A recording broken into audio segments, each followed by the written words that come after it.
Hi, my name is Kevin Bishop. I'll be presenting W.E.B. Du Bois. Who was W.E.B. Du Bois?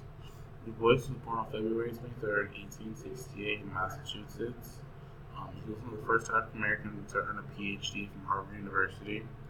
Du Bois is famous for being the best spokesperson for the African American during half of the 20th century. He's also a co-founder of the National Association for Advancement of Colored People, also known as the NAACP.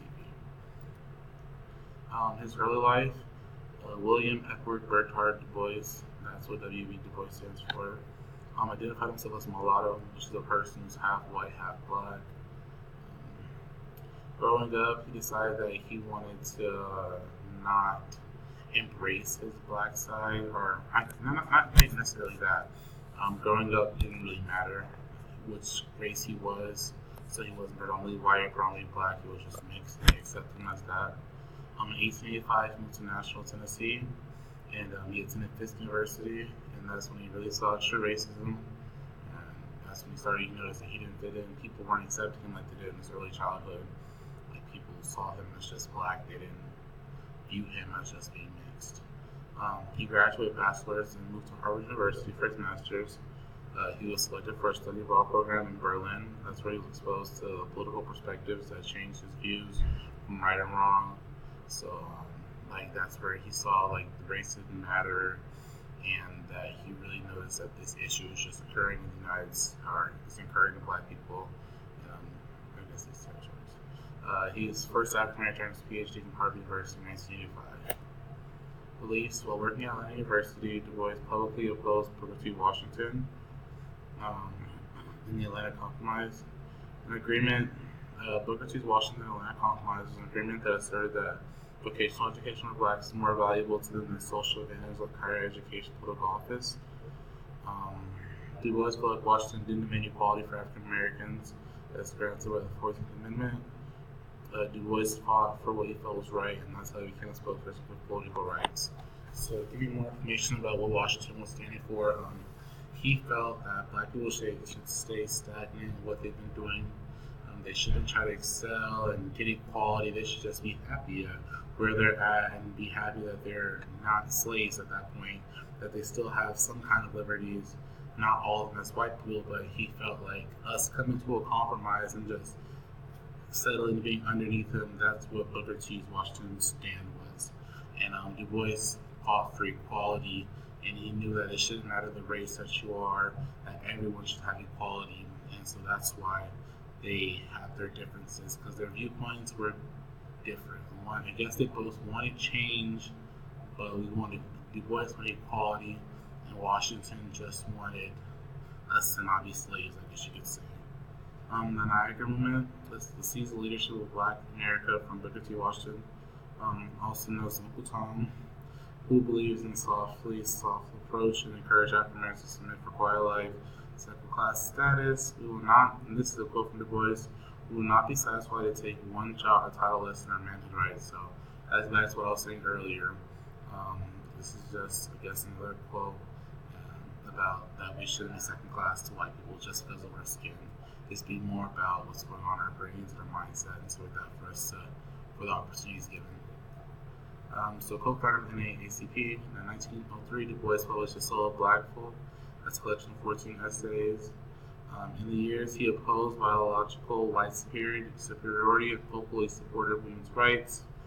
That's back to getting equality and not accepting that just because you're white, you're over everybody else. So, in 1909, co-founded NAACP and was at the forefront of the fight for civil rights.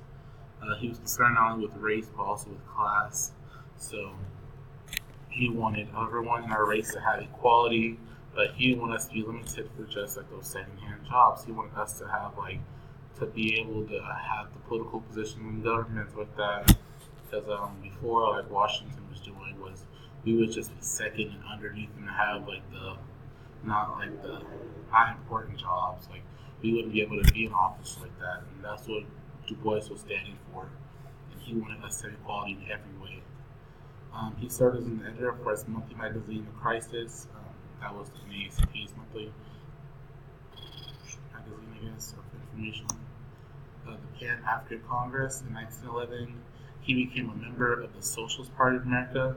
Du Bois was concerned too with colonialism in Africa. In 1919, he organized the first Pan-African Congress, which called for an end to European domination. So the Pan-African Congress, I guess, from all these different cultures and colonies, they all meet together and talk about issues that are occurring. And so Du Bois not only went to defend the issues that were occurring in North America or in the United States, he was also defending Africa because he knew that slavery and that inequality was happening there. So he went there to try his best to get equality for all, no matter where you're from, no matter what race, equality. So and that stuck out to me because not only were you fighting for the issues that are occurring in our own backyard, but you were also going and doing other things for other countries and getting that equality for all and doing stuff that no one else was really doing as civil rights activists at that time. In prior Pan-African Conference in London, Du Bois says, "Let not the natives of Africa be sacrificed to the greed of gold that will be taken away." So that's just another, I guess that quote really shows how Africans were being slaves still and they weren't having their power to do what they wanted to do. They were still being sacrificed and not getting that freedom that we deserved. Opposing viewpoints. So along with Washington, Marcus Garvey also had some different views as a Du Bois. So Marcus Garvey is Jamaican-born, Harlem-based black nationalist. Garvey's Back to African movement was lost in battle with Du Bois and NAACP for the hearts and minds of African Americans. Du Bois refers to Garvey as a little fat black man, ugly but with intelligent eyes and a big head, the most dangerous enemy of the Negro race in America and in the world. Garvey was equally as harsh and refers to Du Bois as a white man's nigger and unfortunate mulatto who bewails every drop of Negro blood in his veins. So they both look back at each other. I don't feel like their feud was as big as Washington. Their viewpoints, I guess they just had different views as of the NAACP and Back to Africa movement. But yeah, the words they said against each other, I don't feel like there were as severe differences. They just had different perspectives on things. Involved in the Cold War, after use of the atomic bomb in the World War II, Du Bois became active in the peace and anti-nuclear weapon movement. This led to the FBI surveillance on him. He was arrested for charges and that claimed him to be an agent for a foreign power. So the FBI, I guess, with all this attention that he was doing in the world, and I guess the government wasn't okay with all the things that he was doing. And the more attention you get, the more people are going to try to shut you down. So that's what the FBI did, and they based their claim on an agent for foreign power. So I guess basically meaning he was a spy for the different countries with that. It was, in my opinion, it was just a way to take him down and try to set him back a few steps because he was doing too much that the government didn't approve of and was getting too much attention. In 1961, President Kwame Nkrumah invited Du Bois to come to live in Ghana. Nkrumah hoped to give Du Bois, who was 93, sickly and suffering from depression, relief from the harassment by the FBI, rejection from the former civil rights movement, and Nkrumah also wanted Du Bois to work on the Encyclopedia of Africa. So after that whole FBI thing, Du Bois was getting depressed in his later ages, and he was getting attacked from other civil rights activists.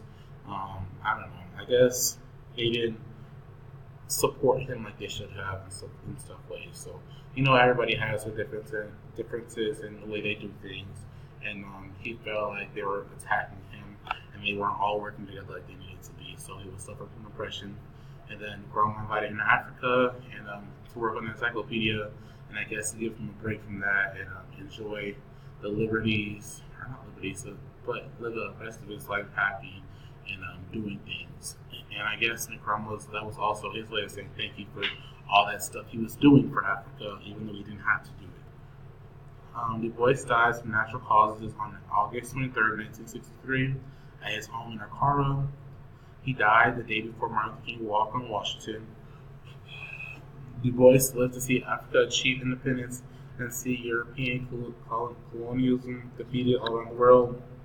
The president ordered a full funeral for full state honors, And then the last, the United States did not send special condolences. And there's a couple things that went wrong with that thing to me. For one, the United States, after all he did for African Americans and they get all of this equality and the things he stood for and all this stuff, they couldn't send a condolence. Like, I feel like that was just really mean, that they could have simply said something to thank him for all things he did do. I mean, even though they probably ended up bad times, but still, like, he did do a lot for the United States and for Africa. Like, I feel like that was needed. Um, also with the Martin Luther King Walk in Washington, the United States did not approve his visa to allow him to travel to the United States to watch this watch. So that was just messed up in a way, and I feel like the United States really treated him wrong, and especially to all the things he had done. So, and these are my sources and where I got my information from. Again, this is Kevin Bishop, author discussion on WEB.